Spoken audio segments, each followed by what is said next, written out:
따라오시면 합격합니다. FM 수능논술의 신재호입니다. 오늘은 2011학년도 FM 수능논술의 커리큘럼을 설명하려고 합니다. 2011학년도 FM 수능논술 그 특징은 두 가지입니다. 바로 실력과 시간. 아직도 광범위하게 퍼진 말들이 있죠. 논술은 운이다. 그 인식을 바꾸고 싶었습니다. 그러기 위해선 학생들의 실력을 키워줄 수 있는 완벽한 커리큘럼, 또 시간을 아낄 수 있는 효율적인 컨텐츠, 그 두 가지가 필요했습니다. 우리는 치열한 고민을 통해서 그 두 가지를 해결했습니다. 지금부터 그 솔루션 시작하도록 하겠습니다. 논술은 도대체 왜 공부해야 될까요? 우리는 이런 데이터를 쉽게 볼 수가 있죠. 만약에 데이터가 우리에게 적합한 데이터라면 논술은 준비할 필요가 없을 겁니다. 그런데 이 데이터 우리에게 적합한 데이터가 아닙니다. 왜 그렇죠? 맞습니다. 198개 대학 전체 대학이 우리의 목표 대학이 아니기 때문에 그렇죠. 우리는 우리가 가고자 하는 대학들, 지원하고자 하는 대학들이 논술을 얼마나 보는지, 또한 실제 일반 학생들이 수시에서 보는 세 가지 전형, 교과, 종합, 논술에서 그 세 가지에서 논술이 얼마나 비중이 큰지 그런 것들을 봐야겠죠. 따라서 우리는 이런 표를 봐야 됩니다. 크게 바뀌는 게 두 가지가 보입니다. 이만큼 높았던 교과가 이렇게 줄고요. 3.2%에 불과한 논술이 이만큼 올라갔죠. 여기에서 이 데이터를 잘 분석을 해야 될 것 같아요. 단일 과목으로서 종합은 이만큼 높지만 방금 얘기했듯이 단일 과목으로서는 너무나 많은 것들을 반영합니다. 따라서 현재 입시에서 단일 과목 한 과목으로서 실제 20%에서 30%에 육박하는 과목은 논술이 유일하기 때문에 현재 입시에서 논술은 무엇보다 필수 카드이다라고 할 수가 있겠죠. 그러면 우리 논술 공부할 때 어떤 커리를 타야 될까요? 아직도 많은 분들이 논술은 기출로만 공부하는 게 맞다 생각하십니다. 하지만 그렇지 않죠. 논술도 완벽한 대비를 하려면 수능, 수학처럼 실력을 키워줄 수 있는 커리를 타야 됩니다. 개념 유형을 정리하고요. 기출을 풀고 실제 적중 모의 문항까지 해결해야지만 탄탄하게 대비를 할 수 있고 합격할 수가 있을 겁니다. 따라서 우린 이런 커리를 타야 됩니다.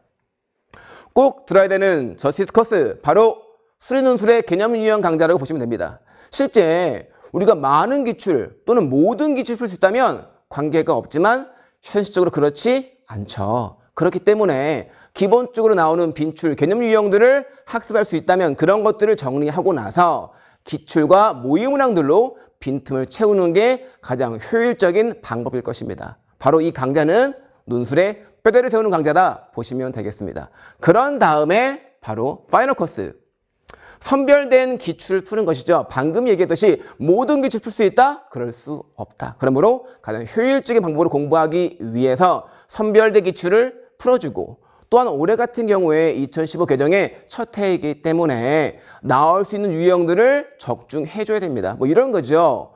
사인 법칙과 제이콥사인 법칙 같은 것들이 도형과 어떻게 극한과 나왔을 때 어떻게 결합될 수 있는지 그런 것들을 예상을 해주고, 그런 주제를 통해서 예상 적중 문제까지 풀게 할 겁니다. 바로 이 정도까지 기출, 모의 문항까지 해야지만 완벽한 대비를 할 수 있고 합격할 수가 있을 겁니다. 즉 우리의 커리는 개념 유형 정리하시고요. 그런 다음에 선별된 기출과 적중 문항까지 풀었을 때 완벽한 대비로 합격할 수가 있을 겁니다. 네, 두 번째 컨텐츠입니다. 커리큘럼이 완벽할지라도 우리 학생들이 혼자 공부하는 교재 구성이 컨텐츠가 빈약하다면 혼자 공부하는 게 쉽지가 않겠죠? 우리는 컨텐츠가 이렇게 구성이 됩니다. 첫 번째, 우리의 무게인 컨텐츠. 문제를 풀기 전에 보는 컨텐츠입니다. 의도를 파악한 자가 합격을 만든다. 현재 입시의 포인트는 의도예요, 의도요. 어떤 거냐? 답이 맞았을지라도 의도한 대로 서술이 안 돼 있다면 그 과정들의 배점은 되지 않기 때문에 의도를 파악하는 게 가장 중요합니다. 근데 모든 기출을 풀면서 혼자 의도 파악하는 것이 쉽지가 않죠. 우리는 이런 컨텐츠를 먼저 구성하고 있습니다.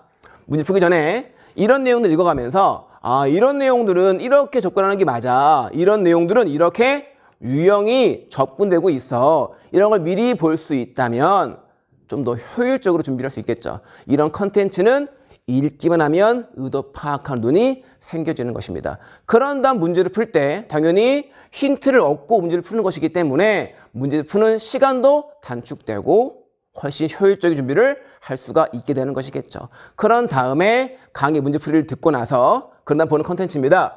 문제를 풀고 나누어보는 컨텐츠 완해독. 완벽히 해설되어 있는 독습자료 두 가지로 구성이 되어 있습니다. 첫 번째 배점표. 배점표는 공부할 때 얼마나 중요한지 몰라요. 우리 친구들이 논술 준비할 때 어려운 게 뭐냐? 의도 파악하는 것과 내가 어디까지 쓸 것이냐인데 배점표를 보면 어떤 의도가 들어가 있는지 어디까지 써야 할지 다 나와 있기 때문에 논술은 배점표를 보는 공부를 해야 되는 것입니다. 그런 다음에 뒤에 있는 답안에서 이렇게 구성이 되어 있죠. 4가지. 학습, 목표, 풀이 전략, 개념 원리, 자세히 보기. 실제 이런 내용들이 어려워 보이지만 어렵지 않습니다. 이미 강좌에서 다 풀이해준 것을 말로 써놓은 거니까 쉽게 읽을 수 있고 확인할 수 있게 됩니다. 즉 이런 거죠. 이런 문항들은 이렇게 접근해야 돼. 좀 문제가 어려우니 자세히 보기 여기까지는 해결해야 될 것 같아. 이런 게 써 있는 것뿐입니다. 그런 다음에 좌측에 있는 답안을 보시면서 뭐 실제 복습법은 우리 OT 때 또 얘기하겠지만 우리 개념편 OT죠. 저스티스 코스 OT 때 얘기하겠지만 실제 이런 것들을 자가첨삭, 베껴 쓰게 하면서 공부한다면 완벽한 서술 능력까지도 채울 수가 있을 겁니다. 그런데 이 교재만 갖고 정리할 수 있냐? 그렇지 않습니다. 실제 올해 같은 경우에 수학 6등급이 연대 합격도 했어요. 근데 그 친구가 교재를 완벽히 이해했을까요? 그렇지 않았겠죠. 따로 우리는 피드백, Q&A 시스템도 중요합니다. 제1회 관리 시스템 Q&A. 만약 문제가 막히는 게 있다면 우리 홈페이지에서 Q&A에 들어가시고요. 문제와 동영상을 캡처해 올린다면 빠르게 답변해 줄 것입니다. 이렇게 완벽한 구성으로 진행이 되고 있습니다. 마지막, 영상이 다 올라간 다음에 첨삭 시스템이 올라갈 텐데 첨삭 시스템은 배점 첨삭이 아닙니다. 실제로 친구들이 봤을 때 어디가 부족한 뒤 어디가 강점인지 알 수 있는 첨삭이 진행되고 있습니다. 바로 이런 거죠. 배점 지침은 물론이거니와 실제로 코멘트들 그리고 나아갈 방향성들까지 다 제시를 해주고요. 그리고 현과 학생들 데이터를 이용해서 내가 어느 정도 성적을 유지하고 있는지까지 확인할 수 있고 비교했을 때 어떤 강점이 약점이 있는지까지 확인할 수 있게 해줄 것입니다. 이렇게 잘 따라준다면 아까 얘기한 대로 완벽한 커리큘럼, 효율적인 컨텐츠 그 두 가지로 완벽히 대비할 수 있고 합격할 수가 있습니다. 친구들이 함께 해주면 선생님이 같이 끝까지 최선을 다해서 지도하도록 하겠습니다. 여기까지 FMS 논술의 신재호였습니다. 감사합니다.